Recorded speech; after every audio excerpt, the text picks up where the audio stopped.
Dobrý deň, vítam vás pri druhom podcaste, ktorý natáčame kvôli digitálnej transformácii a jej vzťahu k spoločnosti a k demokracii. Dobre viete, že digitálna transformácia ovplyvňuje celú časť nášho života, podnikateľského prostredia, takže aj spoločnosti.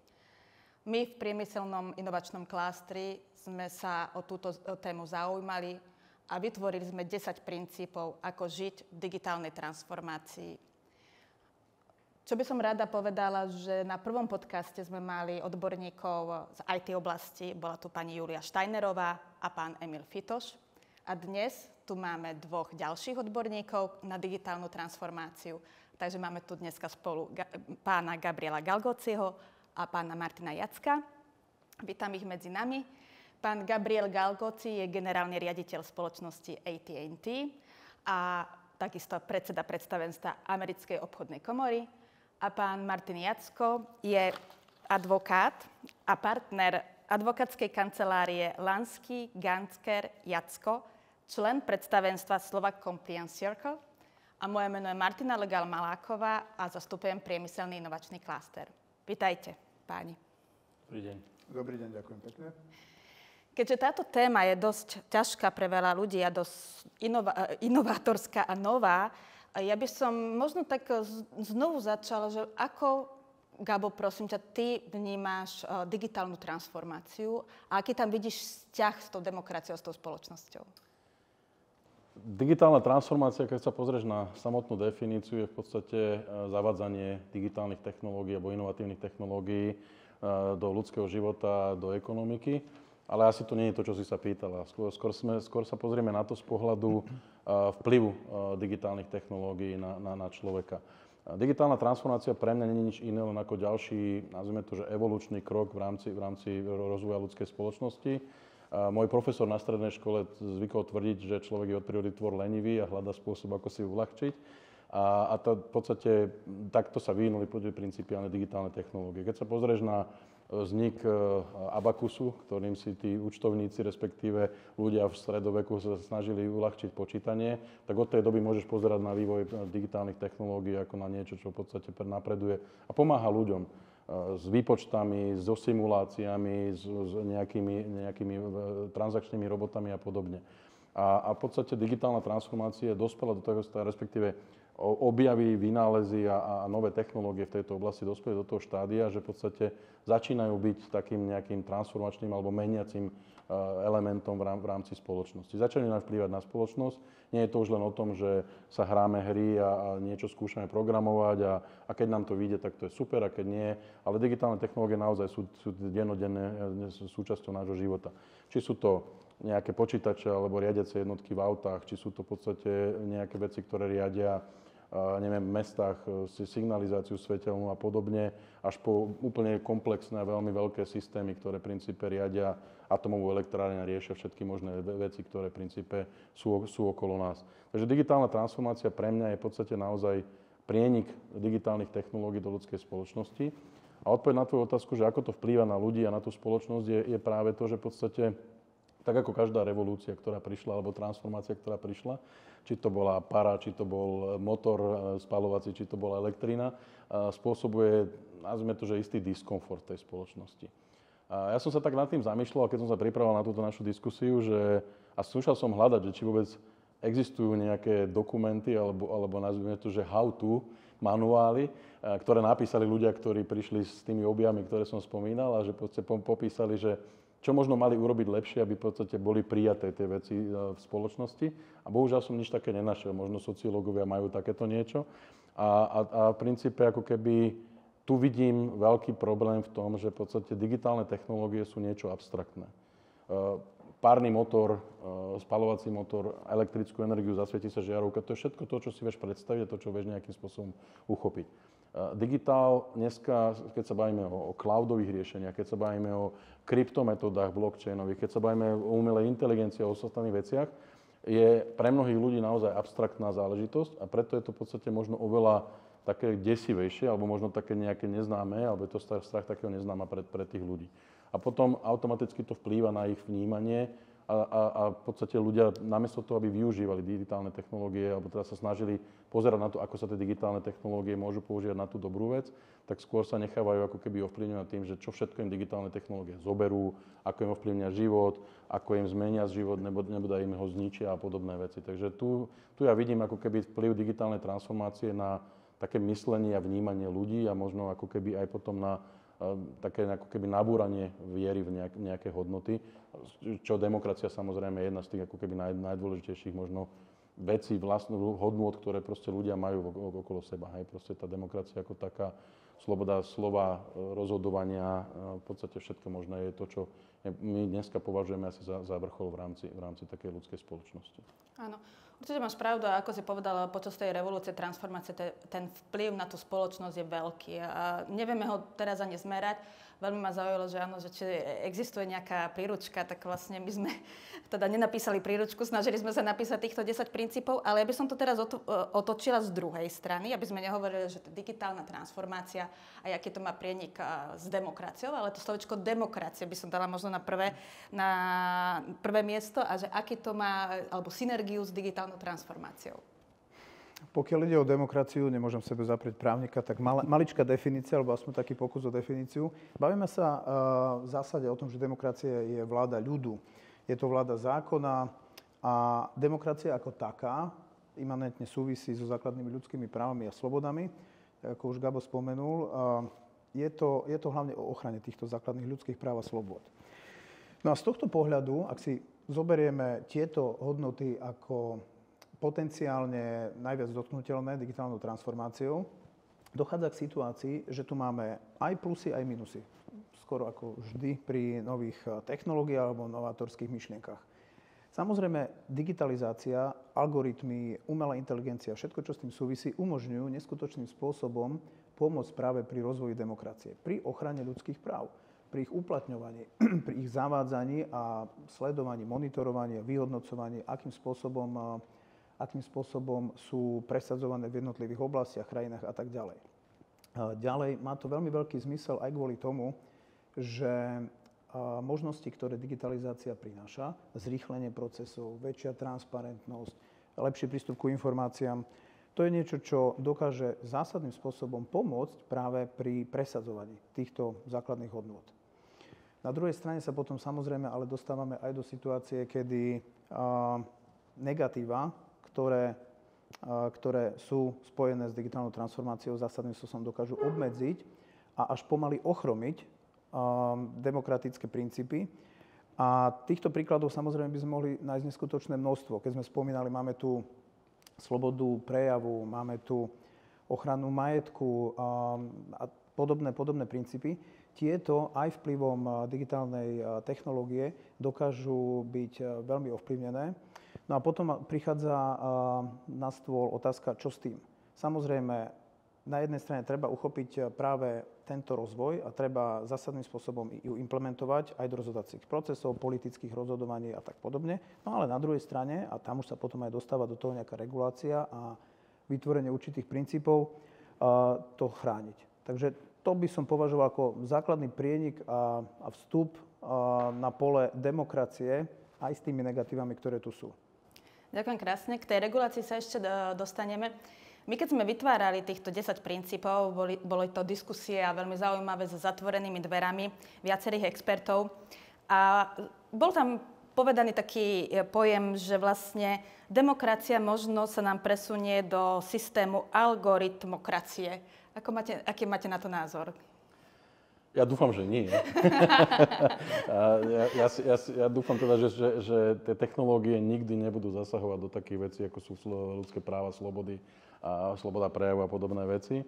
A že tie technológie budú stále využívané len na to, aby teda pomáhali ľudstvu, aby pomáhali v podstate všetkému tomu, čo pomáhať majú.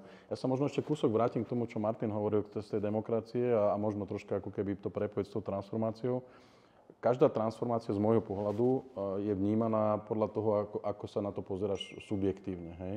To znamená, že mne, keď to, čo sa deje, pomáha, poviem príklad, povedzme s tým párnym strojom, tak keď som človek, ktorý využíva ten párny stroj, tak sa teším a som rád a som spokojný, vidím v tom nejaké možnosti ďalšieho uplatnenia.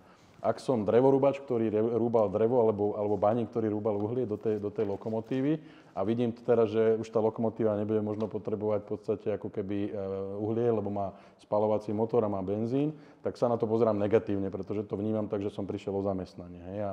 A ja si myslím, že treba vnímať ako keby možno aj v kontexte demokracie alebo vplyvu na demokraciu, to je transformáciu ako takú, či digitálnu alebo akúkoľvek, aj v kontexte toho, že sa treba pozerať na to, ako pomôcť tým ľuďom, ktorí možno, že nevidia ten zmysel tej transformácie možno najpozitívnejšie z toho daného ich pohľadu, ako im pomôcť previesť ich tou transformáciou, ako im pomôcť k tomu, aby našli oni nový zmysel, nové uplatnenie, aby našli možno nejaké iné hodnoty, ktoré v podstate im pomôžu zabezpečiť rodinu, nájsť príjem a v podstate zabezpečiť povedzme vzdelanie pre deti a dostať sa k tomu, aby v princípe mohli ďalej fungovať. Takže z môjho pohľadu v podstate odpoveď na tú otázku, dúfam teda, že to nebude algoritmokracia, ďakujem veľmi pekne. Lebo algoritmus, ja som ITčkár, alebo teda programátor zo svojej podstaty, takže v podstate ten algoritmus robí len to, čo človek naprogramuje. On je poviem to tak možno úplne, je pomerne hlúpy ten algoritmus, lebo on nevie urobiť nič iné, len to, čo ho človek naučí, respektíve to, čo mu človek naprogramuje. Takže algoritmizácia, či čo to tam, tá demokracia v algoritmoch, a dúfam, že nebude niečo, čo niekto naprogramuje a budeme to musieť všetci používať. Že budeme naozaj slobodní a budeme môcť naozaj riešiť veci tak, ako ich riešime aj dneska. Bez ohľadu na to, či boli alebo neboli digitálne technológie. Ale ja ešte skúsim tiež na toto zareagovať. Algoritmokracia, ja som si to napísal. Ja sa osobne obávam, že bude to veľmi, veľmi, veľmi ťažké, pretože už aj napríklad v našej profesii v advokácii vidím, akým neskutočným spôsobom sa zavádzajú algoritmy, ako budú pomáhať, vyslovene nám budú pomáhať poskytovať právne služby klientom a budú, musím to povedať, vo veľmi veľkej miere nahrádzať jednotlivých kolegov, ktorých, dajme tomu, teraz máme. Na druhej strane ale práve pri nastavovaní algoritmov budeme potrebovať mať ľudí, ktorí budú osvietení, vzdelaní, s kritickým myslením a ktorí tie algoritmy nastavia tak, bez toho, aby si to chceli veľmi uľahčovať, lebo ideálne by bolo, že nech sa páči AI, ty sa učíš sama, nastav to podľa týchto zhruba kritérií. Jasne. Ja mám vlastne, ja som odbremenený. Ale tam musíme klásť obrovský dôraz, aby práve títo nastavovači, alebo akokoľvek sa to volá, vnímali to všetko, o čom sa my tu bavíme, a aby sa nestalo to, že zistíme o pár rokov, že vlastne toto je pohodlný svet, nám to vyhovuje, ale už robíme skoro to, čo nám nejaký... Kto to vymyslel, nevieme, alebo niekde to už niekto nakodoval, veď asi to niekto nakodoval správne a možno, že nie, možno, že to bolo samostatným učením. Toho sa ja trošku obávam a preto regulácia, prídeme k tomu neskôr. Áno, prídem. Martin, ty si právnik, takže určite budeš so mnou súhlasiť. Ja ako riaditeľ spoločnosti sa snažíme v podstate naozaj vytvárať nejaké prostredie a robiť interné normy a smernice pre zamestnancov. A troška považujem normy a smernice za také algoritmy, lebo tam nastavuješ, čo všetko ľudia môžu a nemôžu, čo sa nemôže robiť. A môžem ti povedať, že stále prídeme do stavu, kedy tá ľudská kreativita a možno aj tá ako keby náhodilosť a možno aj nedokonalosť nášho myslenia, teda tých, čo tvoríme tie smernice a normy, a teraz to možno presuniem k tomu tvojmu algoritmovaniu, nás vždycky niektorí zamestnanci prekvapia, že vyrobia situáciu alebo urobia niečo, na čo sme my nemysleli a na čo ani naše smernice, ktoré sa vyvíjajú teraz povedzme na Slovensku 25 rokov, tak stále nájdeme nejaký prípad, kedy to nesedí. A tu sa práve obávam tej algoritmokracie, že v princípe, keď niekto nastaví tie algoritmy teraz, a aj pri všetkej dobrej úcte, viere a možno aj s najlepším úmyslom, nedokáže podľa mňa pokryť všetky situácie, činnosti, veci, ktoré sa udejú v živote človeka. A preto si myslím, že v podstate dúfam teda, že sa tam nedostaneme. Ako si správne povedal, Gabo, áno, máte pravidlá, to je super, že tie firmy to robia, vždycky ľudská kreativita nájde nejaké zrniečko, kedy to môže využiť. Ale aj tak by som sa trošku vrátila k tej demokracii, teda zabudneme trošku na tú algoritmokraciu, lebo ju nechceme. Stále počúvame, že digitálne giganty nás teda už dnes ovládajú, hej? Že je to veľká moc. Tým pádom mierim na to, že Žijeme v digitálnej transformácii, exponenciálne sa nám budú meniť pracovné prostredie, zdravotníctvo, školstvo, biznis modely. Čo firmy a občania môžu ešte viac urobiť ako tieto veľké firmy a nejaké normy a smernice? No, ono ako keby, treba to asi rozdeliť na dve časti.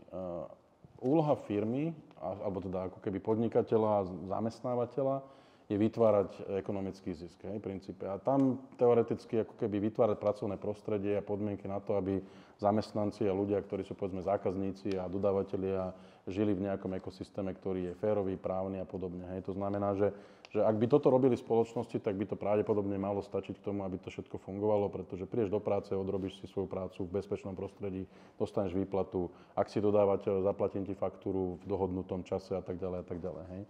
Ale mnoho spoločností ako keby chápe tú svoju rolu, aspoň z môjho pohľadu, ako keby ísť troška ďalej. To znamená, že riešia spoločenskú zodpovednosť, ale nemusíme sa baviť teraz len o tom, že chodia niekde natierať nejaké ploty a tuto niekde zbierať nejaké odpadky, čo je možno dobrá činnosť a určite je to záslužná činnosť, ale tie spoločnosti v podstate ako keby rozmýšľajú nad tým, ako tých zamestnancov ako keby motivovať k tomu, že aby dodržiavali nejaké pravidlá.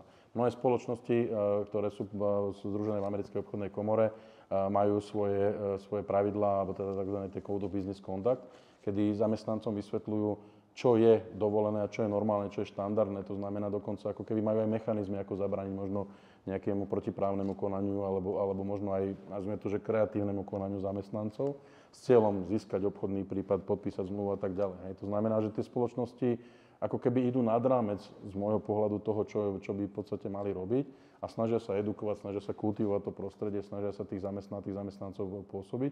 Nehovoriac o tom, že potom v podstate riešia také veci, ako že rodičovské dovolenky, aby mohli byť aj otec s tými deťmi dneska. Že už proste dneska tie spoločnosti idú ako keby naozaj ďalej, čo z môjho pohľadu má neskutočný vplyv na demokraciu. Pretože keď ten zamestnanec, alebo nazvime to občan, je spokojný, dobré zamestnanie, má, nazvime to, že vyvážený pracovný a rodinný život, firma mu umožní proste naozaj sa povedzme postarať o manželku, deti a prípadne mu dovolí nejakú flexibilitu, tak taký človek s najväčšou pravdepodobnosťou nemá dôvod proste rozmýšľať nad tým, že budem robiť nejaké veci zlé, budem šíriť nejaké nezmysly a prípadne možno ešte aj ako keby vymýšľať možno nejakú nekalú činnosť. A ja toto si myslím, že je príspevok spoločnosti k kultivovaniu k demokracie, na ktorý vôbec akože sa mi zdá, ako keby všetci to brali, že to je to nutné, ktoré musia tie spoločnosti robiť, ale troška zabúdajú, že tie spoločnosti to naozaj robia aj možno s úmyslom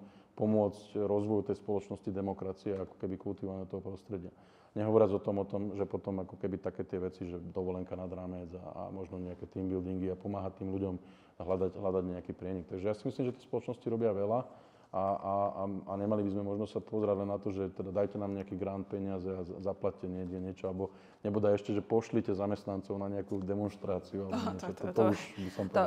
To určite nie. Ja si myslím, že práve je dôležité to, čo si povedal, že vlastne keď je ten občan spokojný, tak vlastne v tej spokojnosti nájde aj znovu tie hodnoty.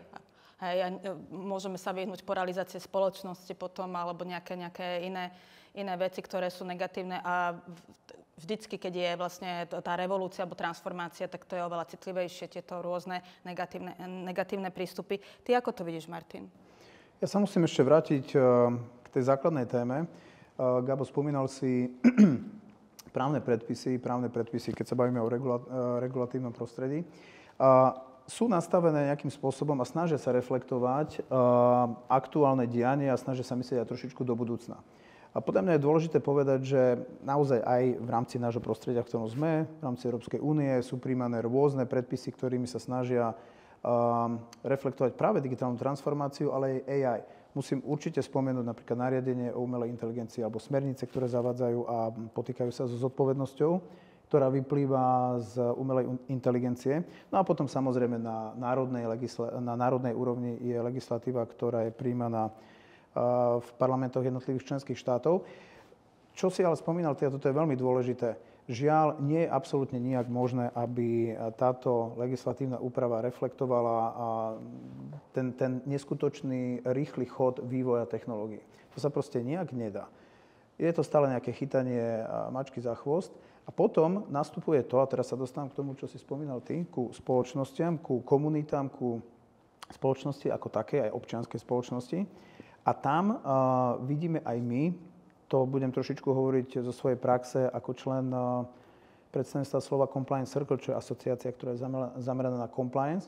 Tam my vidíme veľmi dôležitú rolu práve spoločnosti, ktoré napriek tomu, alebo popri tom, ako sledujú predpisy, ktoré sú dané, tie sa samozrejme musia dodržiavať, sa s svojou kontribúciou snažia tiež prispieť ku prostrediu, a to tak, že reflektujú to, čo sa deje a snažia sa pri dodržaní pravidiel zavádzať svoje vlastné predpisy. To sú tie spomínané etické kodexy, compliance programy, ktoré majú za cieľ nastavovať nejaké rámce ďalších práv, povinností, ktoré aj spomínal Gabo, nebudem sa opakovať. A tým pádom vlastne pripravujú svojich pracovníkov, manažérov, akokoľvek, kto s nimi pracuje, takisto aj dodávateľov, ktorí musia dodržiavať, veľakrát sú takto nastavené tie smernice, že ich musia dodržiavať aj obchodní partneri, ich zaväzujú, aby konali určitým spôsobom. A tam podľa mňa vychovávajú, to je niečo iné ako vzdelávanie, ktoré máme na školách, tam vychovávajú týchto ľudí spôsobom, aby mysleli kriticky. To je to, k čomu sa nejako snažíme stále dostať. A aby aj keď sa stretávajú v svojom obore a praxi so situáciami, ktoré sú povedzme hraničné a ktoré nemajú vo svojich, alebo nemajú ich právnych predpisov upravené, tak hľadiac do tohto manuálu, guideline alebo akokoľvek to budeme nazývať, dokážu vyhodnotiť túto situáciu. A keby aj nemali takýto guideline, tak aj vtedy vlastne budovaním týchto princípov a vytváraním určitej integrity u týchto zamestnancov a manažerov si dovolím povedať, alebo verím tomu, že majú priestor a majú mentálnu kapacitu na to, aby to dokázali správne vyhodnotiť. Čiže bavíme sa o etických princípoch, morálnych zásadách, ktoré v konečnom dôsledku to celé podržia, aj keby regulácia zlyhala alebo ešte nebola dokončená. Čiže takto to vidím z pohľadu firiem, spoločnosti, ale aj komunít, ktoré potom na toto pozerajú a nadväzujú. Jednu vec, ktorú možno treba povedať a troška ako keby kriticky sa k nej postaviť, je taký zaujímavý pohľad jednotlivca. Lebo keď sa pozrieš na akéhokoľvek človeka, berme si nejakého občana, tak to, čo Martin hovorí, je absolútne sú veci, s ktorými súhlasím a podčiarknem, ale občan zrazu ako keby, keď funguje ako entita alebo sám ako osoba, tak niekedy ako keby nepozerá na tie etické princípy, ale zrazu ako náhle sa to týka jeho, tak zrazu proste sa začne oháňať tým, že etické princípy a ochrana osobnosti a tak ďalej. Hej. A kam mierim je možno tá situácia, kedy ak sa pozrieš na to, čo všetko ľudia zdieľajú o svojej osobe, o svojom súkromí, o svojej rodine na sociálnych sieťach, bez toho, aby rozmýšľali, aký to má dopad. Oni to možno robia preto, lebo sa chcú pochváliť, chcú ukázať rodine, možno niekomu, kto je v zahraničí, niekde na druhom konci sveta, že v podstate ako keby čo všetko sa deje okolo nich. Ale ako náhle niekto takúto, nazvime to, že verejnú informáciu v digitálnom priestore zobere a použije, alebo respektíve minimálne im ju pripomene, tak zrazu proste tí ľudia začínajú vnímať to, že je to neetické. A teraz akože to, čo Martin hovorí, je práve ten zdravý rozum a možno takéto vyhodnotenie tej situácie. A k tomu napríklad spoločnosti veľmi, veľmi dôsledne ako keby vedú svojich zamestnancov. Že v princípe snažia sa im vysvetľovať, že použiť zdravý rozum vo všetkých situáciách a pozerať sa na to, že ja som mal jedného takého bývalých mojich nadriadených, ktorý mi hovoril, konaj tak, aby ste sa ty ani spoločnosť, ktorú reprezentuješ, nedostali do headlinov, alebo teda článkov novín, hej, v tom negatívnom slova zmysle. A keď toto budeš robiť, v podstate to je taký ten ako keby interný kompas, že v podstate, čo idem urobiť, bude to niekde na prvej stránke novín, toto a toto sa udialo a takto som ako keby konal. Ak odpovede nie, tak tým pádom v podstate pravdepodobne to prešlo takým tým, nazvime to, že red face testom, alebo teda testom tej integrity. Áno, ty si pekne pomenoval, že čo vlastne firmy robia už dneska a čo treba robiť. Martin, ty si veľmi pekne povedal, že čo asociácia, organizácia, aká je ich dôležitá úloha. Tým pádom dúfam, že pomôže aj vykreovanie týchto 10 princípoch, čo sme vytvorili na priemyselnom inovačnom klástri. Ale ja by som chcela sa znovu vrátiť k tomu, že pochopili sme, že tá regulácia vzhľadom na to, že sme v revolúcii, tak dobieha vlastne na tie technológie a predpokladáme už teraz, že nebude schopná ich dobehnúť. Takisto veľakrát, Gabo, od teba počujem, že mali by sme pomôcť ukazovať tie pozitívne stránky tej digitálnej transformácie. Tak ako by ste toto všetko tak dali do takých nejakých hodnôt, alebo ako sa správať, alebo ktorý z týchto 10 princípov vás najviac oslovil, že to je ten princíp, aby sme tú digitálnu transformáciu a demokraciu zachovali? No ja si nemôžem pomôcť. Gro vlastne môjho vstupu je o tom, že občianská participácia je veľmi, veľmi, veľmi dôležitá, pretože vlastne moc pochádza od občanov. To znamená, oni ju odovzdávajú, potom sa vykreuje celý tento systém, vláda, parlament a tak ďalej. A osobne si myslím, že ak budú občania v čo najväčšej možnej miere zapojení do všetkých možných procesov, v ktorých majú byť zapojení, od kreovania orgánov, to znamená, bavíme sa o vytváraní a vplyve pri tvorbe, pri volení jednotlivých zástupcov, potom pri získavaní informácií, doplňaní ich myšlienok, čo by malo byť súčasťou legislatívnych úprav, čím by sa mala vláda zaoberať, alebo čím by sa mala verejná správa zaoberať, pretože my tu máme ďaleko širší, samozrejme, priestor. My sa nebavíme iba o štátnej správe, my sa bavíme o verejnej správe, to znamená, tam sú obce, záujmové združenia a tak ďalej. To znamená odozdávať tieto informácie. Ďalej, vedieť odkontrolovať svojich zástupcov, či vykonávajú svoju funkciu podľa ich predstav, podľa zákona, podľa predstav jednotlivých voličov. Ďalej, s tým súvisí samozrejme slobodný prístup k informáciám, kde si vedia overiť x informácií aj takisto, kto ako podniká. To je tiež veľmi dôležité, pretože tam máme rôzne konflikty záujmov. No a v neposlednej rade je to aj o tom, že títo občania dokážu ďalej byť kontaktovaní zo strany verejnej správy s informáciami, ktoré sú pre nich potrebné. To znamená, je tam aj zľahčovanie prístupu ku úradom, sledovanie procesov, ktoré sa týkajú ich osôb a tak ďalej.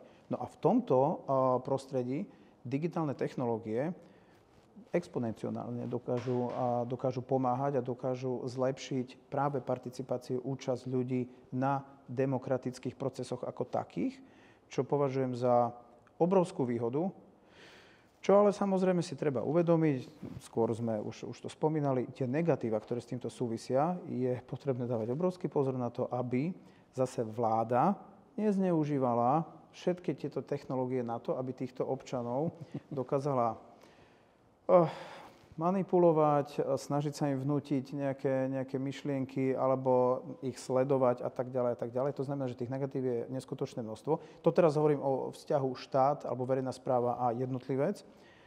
Aj napriek tomu, to je možno, že na margo toho, čo si ty spomínal, že ten jednotlivec si povie, že OK, aké všetky výhody mi to poskytuje, ale zase keď mám nejaké povinnosti, tak s tým nie je spokojný.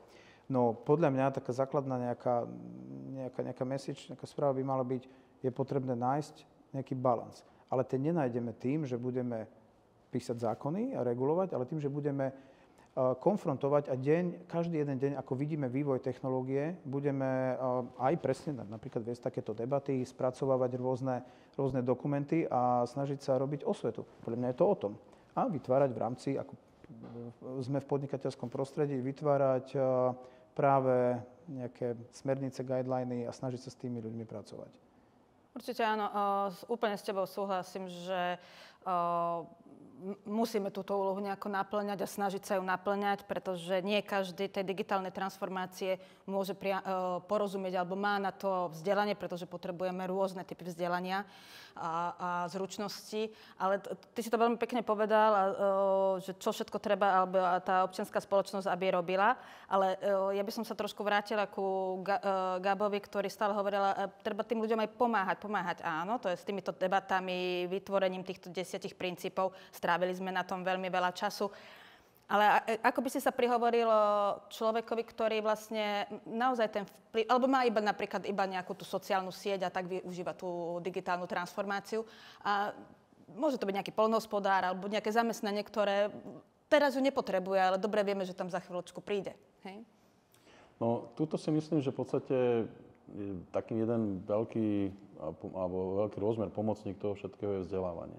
Lebo ja si myslím, že v princípe, a teraz sa nebavíme o formálnom vzdelávaní, základná, stredná, vysoká škola, materská a podobne, ale skôr ako keby vzdelávanie v zmysle objasňovania tých princípov možno, alebo informovania o tom, že čo všetko v podstate sa deje okolo nás. Ja si dokonca myslím, že v princípe investícia do vzdelania je oveľa dôležitejšia pre uľahčenie takéhoto prechodu pri tej transformácii. Nie je to len o tom, že človek, ktorý dneska robí prácu a ja ho nahradím nejakým robotom, strojom alebo niečím, tak ho teraz prevzdelám, rekvalifikujem, jak sa to dneska hovorí, a dám mu možnosť ako keby pokračovať v práci, aby nemusel ísť na úrad práce a riešiť možno aj existenčné problémy, ktoré potom samozrejme idú k tým negatívnym myšlienkam a možno dokonca činom. Ale vzdelávanie v tom, že v podstate ako keby vysvetľovanie, taká evangelizácia to nazvime, a to je vlastne aj dnešný táto naša diskusia, kedy sa snažíme v podstate tým ľuďom povedať, že v podstate tie technológie sú tu, nevyhneme sa im, či sa nám to páči alebo nie. Sama si teda povedala aj v tej otázke, že v podstate možno dneska sú ľudia, ktorí nemusia riešiť digitálnu transformáciu, lebo povedzme ich odvetvie alebo oblasť, ktoré podnikajú, nie je dneska možno až tak ako keby rozbehnutá tá transformácia v takom rozsahu, ale určite to tam príde v nejakom čase, ale aby na to boli pripravení. To znamená, aby vedeli, o čom to je, aby vedeli proste, ako to funguje. Hej. A ja keď sa pozriem na tých 10 bodov, ktoré vznikli ako keby taký nejaký sumár tých pravidel alebo odporúčaní pre uchopenie digitálnej transformácie v kontexte alebo vplyve na demokraciu, tak jednak teda som ITčkár a jednak som bol vždycky zástanca takých tých posledných a možno takých tých utláčaných, tak mne sa páči ten 10. bod, aby sme zabezpečili, že tie technológie budú bezpečné. A tu možno to je troška ruka v ruke s tým vzdelaním, pretože ja ti darmo budem rozprávať, že je niečo bezpečné v digitálnom svete. Fyzická bezpečnosť je jednoduchá. Máš dvere, dáš zámok, zamkneš a vidíš, že povieš si, že dobré dvere sú oceľové, pancierové, neviem aké, a možno sa vieš so svojimi štandardnými zmyslami, vnemami presvedčiť o tom, že je to zabezpečené. V digitálnom svete je to možno skôr o tom, aby som pochopil, čo to znamená zabezpečené digitálne technológie. Tam to zabezpečenie možno, že nie je len o tom fyzickom, že proste ako ochraniť dáta, ale je to aj o tom, čo Martin hovoril, že v podstate, aby nedošlo k tomu, že niekto bude manipulovať s dátami, alebo bude možno filtrovať, alebo bude zakrývať dáta, ktoré sú možno dôležité. Ja si myslím, že práve to, čo je ako keby tou základnou esenciou demokracie, je proste naozaj mať prístup k akýmkoľvek informáciám a ja by som mal vyhodnotiť, ktorá tá informácia je pre mňa relevantná, dobrá, ale na to potrebujem mať istú úroveň vzdelania, chápania a vnímania. Proste tam stále ja tvrdím, že vzdelanie je proste alfa omega možno udržania demokratického princípu, lebo vzdelaní ľudia sú schopní možno aj chápať, argumentovať, možno aj obhájiť si svoje postavenia. A tam vidím, že v podstate tá bezpečnosť môže byť zabezpečená, alebo mala byť zabezpečená práve prostredníctvom toho vzdelávania. To vzdelávanie je veľmi dôležité a to bol teraz pri tejto implementácii digitálnej transformácie. Mne sa veľmi páči, že si vybral ten 10. bod, pretože tam je, jak si hovoril, to technologické zabezpečenie, ale podľa mňa je tam veľmi pekne otvorene skryté, že to, aby bolo aj bezpečné to digitálne správanie tých ľudí. Hej, takže ono to spolu súvisí. Takže som rada, že si ho vybral. Ty máš nejaký preferovaný, Martin, bod ešte? Alebo tá občianská participácia stále? Vzdelávanie cyber? No, ja musím povedať, že ja som veľmi rád zo všetkých 10 bodov, ale základné piliere demokracie, to je trošičku súvisiace s občianskou participáciou. No podľa mňa ochrana práve týchto práv a slobôd a to ma dostáva ku tej bezpečnosti. To znamená, že ako ich chrániť, to je podľa mňa veľmi dôležité, to ma trošičku vrácia späť tej regulácii, ktorú my právnici máme veľmi radi, a to je snaha o tvorbu takých právnych predpisov, ktoré zjednodušene povedané majú hlavu a petu, ale ktoré sa snažia nejakým spôsobom reagovať veľmi rýchlo. A ak nie, tak potom ma to zase vracia k tým compliance programom, ktoré sa zavádzajú v rámci podnikateľského prostredia a ktoré považujem za veľmi dôležité. To znamená, že potom by to bol ten princíp číslo 1, ochrana demokracie. Pretože podľa môjho názoru, ak dôjde k zlyhaniu fungovania demokratických procesov, tak sme jednoducho povedané všetci skončili. Pretože potom tu bude buď bezvládie, alebo tu bude vláda, bude tu nejaká tyrania a myslím si, že nikto z nás sa nechce dožiť toho, že niekedy o 30 rokov, keď si budeme hovoriť, že pred 30 rokmi sme mali aj takýto podcast a bavili sme sa o tom, ako to mohlo byť, tak si poviem, že sme zlyhali, lebo buď vládna moc zneužije všetky tieto možnosti, ktoré sa jej ponúkajú a tým pádom sa základné piliere demokracie zrútia, to je jedna možnosť, alebo neustriehneme to, že umelá inteligencia pracuje už tak autonómne, že dokáže za nás urobiť také rozhodnutia, ktoré nakoniec pôjdu proti nám. To znamená, že regulovať rozumným spôsobom, ďalej vzdelávať, určite učiť kritickému mysleniu aj v rámci komunity, podnikateľského prostredia a potom to odovzdávať ďalej. A musím povedať jeden krásny príklad. Nám sa dokonca podarilo v rámci našej komunity, vytvárania compliance programov, sa nám podarilo byť inšpiráciou pre tvorbu pravidiel verejnej integrity. My sme boli oslovení zo strany štátnej správy, aby sme im odovzdávali naše know-how a naše nejaké role models, ktoré máme, vzorové formy správania a predpisov, ktoré oni normálne používajú a implementujú ich. Takže to je podľa mňa takáto symbióza všetkých týchto zložiek zameraná na to, aby sme tie pravidlá dodržiavali a hlavne ich chápali. Takže vzdelanie je nepochybne veľmi dôležité. Je veľmi dôležité, áno. Ja som veľmi rada, že sme si prešli týchto 10 princípov, tak teraz od spodu k hore, že z desiny sme sa dostali k jednotke. Ako najdôležitejšiemu áno, princípu. ako najdôležitejšiemu. Pomaličky sa blížime k záveru, tak ja by som sa tak opýtala, že na základe tejto debaty a spolu aj tých debat, čo sme mali za zatvorenými dverami, plus už sme počuli aj prvý podcast. Veríme, že budeme pokračovať v ďalších debatách, možno aj na Rule of Law, ktorý vlastne lídruje MČEM. Áno, je to téma, je to závažná téma, vidíme svoje úlohy. Tak čo by ste vy tak záverom chceli nejaký povedať, tak ako odkaz pre ďalší podcast možno? Za mňa o 30 rokov sa chcem pozrieť späť a povedať si, že všetky tieto naše snahy nás priviedli k tomu, že máme fungujúcu spoločnosť a využívame technológie spôsobom, ktorý nám pomáha a rizika sú minimalizované. A zvládnuté, že sme tú revolúciu vlastne dobre zvládli, hej, pozitívne. Gabo? Ja som väčší optimista a skôr by som možno teda radil ten môj message, alebo teda ten takeaway, to je takého pozitívna, aby ľudia pristúpili k tej digitálnej transformácii s takým pozitívnym nadhľadom a skôr pozerali na to ako na príležitosť a na možnosti, nie ako na hrozby a na niečo, čo v podstate ich oberá o niečo. To je to, čo Martin hovorí, tá regulácia, ktorá nám zabezpečí, že teda tie hrozby a možno tieto negatívne veci sa nenaplnia, ale hľadať možno to pozitívne a pozerať sa na to.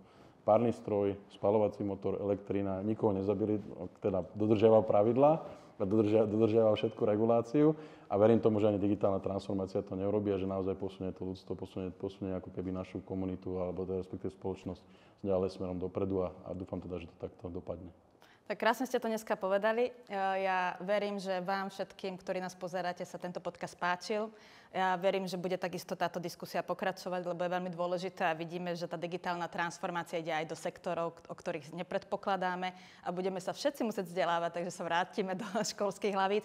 Takže naozaj ďakujem krásne za vašu pozornosť a hlavne ďakujem krásne mojim dvom hosťom, pánovi Gabrielovi Galgócimu a pánovi Martinovi Jackovi. Ďakujem pekne. Ďakujem krásne za priemyselný inovačný kláster.